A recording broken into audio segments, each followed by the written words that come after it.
My influence, and especially with music, is probably, I suppose, early stage of my life growing up in Morocco. It was mainly radio, and there was a lot of Arabic music, there was a lot of Spanish music, but also there was an influence of Indian movies, so there was Indian music. So I grew up within this as my early stage, but moving to London as well, I really discovered another world of music, and that was really from soul, kind of rock, to reggae, hip hop, and everything else. So this was the first influences as far as hearing. But in London, I really kind of connected with lots of people, musicians, and this was really my schooling because everybody had different tastes. I had my friend who was a jazz player, and somebody was listening to funk, my friend DJing reggae. So this was really just kind of happened naturally. Well, there was my Rockstar film, the one the Guggenheim had. It was like an evolution. It started with a still. Realised I had all these amazing people around me, so I decided if I can approach to shoot them and dress them up as my rock stars. But after maybe a few years of shooting so much of this kind of project, I realised I still can only say so much. So my idea was like really simple. How can it become about them and not myself? So the idea was using the same composition as my still and really turn it into a film so it becomes about the person in the image. Developing from the still to the film, it took a bit of time because the first volume, it was 9 musicians, and I shot them different times, and I had to explain to them, they were, like what I had as an idea for my mind, how they should sit, turn around, pretend they're watching somebody else. So it was a bit difficult. So the first volume, there's so many mistakes on it that when I got it edited, I decided to keep the mistakes because there was no way to hide, basically. And this really gave a charm to the piece of work. But at that point, I didn't think it was being looked as art because it was so badly made. But when I did volume 2, it was easier to do in a sense, because then I worked out everything from beginning to an end, who should go first, the way they would turn. So there was a process of sketching and working out time, each song and everything like that, to kind of get to have them looking like they're performing together at the same time. I suppose the reason I shoot outside is probably confidence with lighting. I'm not a technical photographer in that kind of sense, but also it just happens that I really like shooting outside because mainly in the street, and so there's a different feeling when you're shooting outside because I don't know if it's going to rain, who's passing by, so there's a reaction what's going on with cars going around and people beeping, and I have lots of pictures, people jumping into the frame, walking by. So I've kind of got addicted to this anyway. Even if I was going to, even if I knew to use the lighting, I'd probably still shoot the same way. I found it works for me in that kind of way. As far as I suppose the influence of Malik Sidibe, it goes back to me. I suppose the first images that I'm in, pictures when I was younger, were in a studio. So when I think before I left Morocco, we had to have a family portrait done in the local studio in Larache in my town. So we had to dress up, your mum would dress up at your best, and side parting, I remember she would put perfume on and everything like that. So this was my first impact of being in the studio, being a sitter, seeing the lighting, the props and stuff like that. And sort of discovered Malik Sidibe later on when I was doing photography. But I also took this idea of Malik Sidibe, Fosso, and all these photographers were mainly taking pictures of their towns, to have pictures for people to come and take pictures for their home or send them to families. But what happened is become like documenting, and it's become art. So I took this kind of blueprint, and I decided I'm going to do the same, but I'm the next generation that's been moved from one place to another, and all my subjects, all my friends have the same journey. So long term, I hopefully will be documenting as well. At the moment, we're still living, but long term, it'll be like a documentation of, if I look at my friend from Brazil, shot me in London, Kazai Jones in Paris.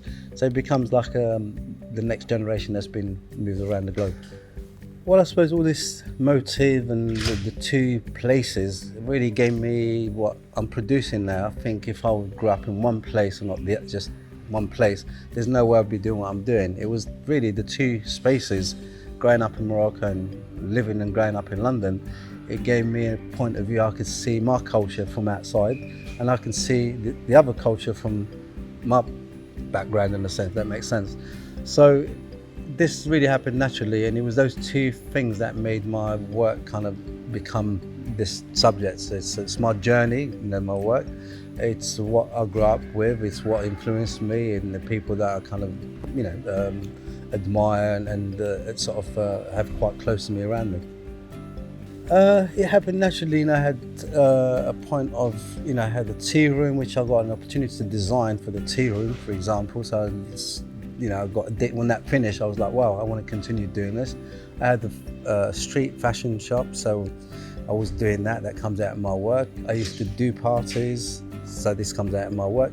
So it's a combination of really music, art, fashion, design.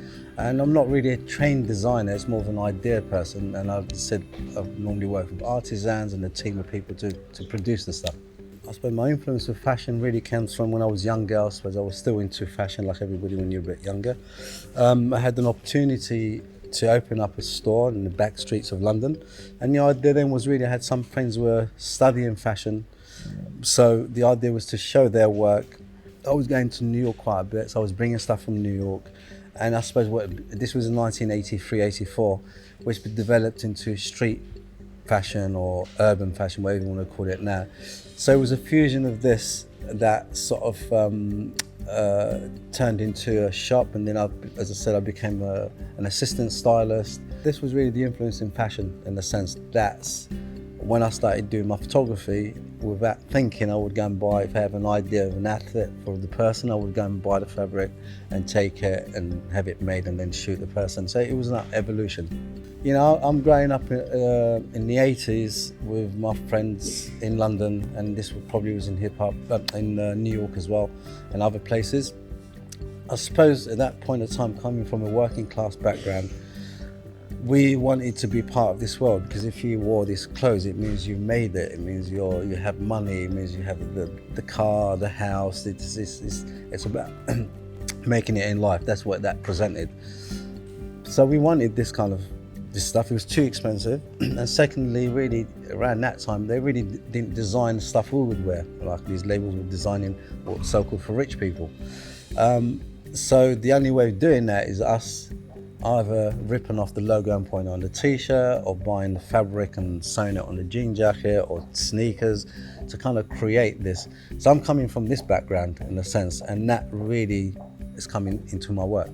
There's definitely all these brands have kind of woken up, but I think also it changes because like that period of time I'm talking about, when I was doing this stuff with friends, you have to remember there was a younger generation growing up on that, listening to that music, seeing that worn in, and now going forward 20, 30 years, some of those kids, they're like the heads of the big brands, so they understand the journey of that. So it's easy for them to go and work with, collab with somebody like that, like Supreme, for example. Just an idea, and I know James from 1989, so to see that to where he's got to, it's amazing, and that's the way it's changed. Well, my retrospective show finished yesterday, funny enough, the 17th.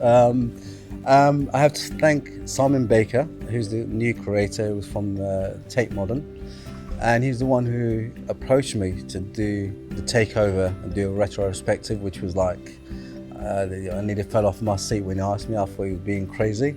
It was a funny moment being asked, firstly, to be in this space, and secondly, when I sort of started to work on the project, to stop and look back at the work, because when we're doing retrospectives, I thought maybe I'm still too young for that, but I realised I've been in the game for a long time.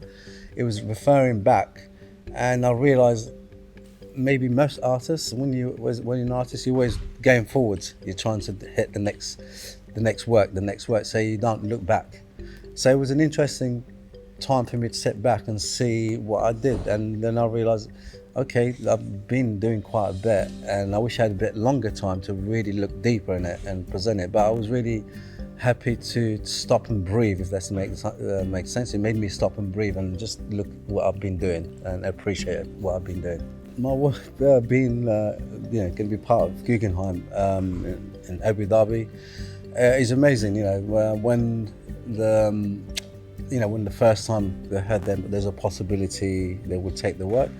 It was a good moment for me because to be in a big collection of these amazing artists, it feels like I've sort of arrived in a sense, or I've reached a point in my career. It really gives you that kind of tick that you are an artist at the end of the day. So for me, I'm really, really happy to be part of this, and I really can't wait to see it once it's up, see just people's reaction.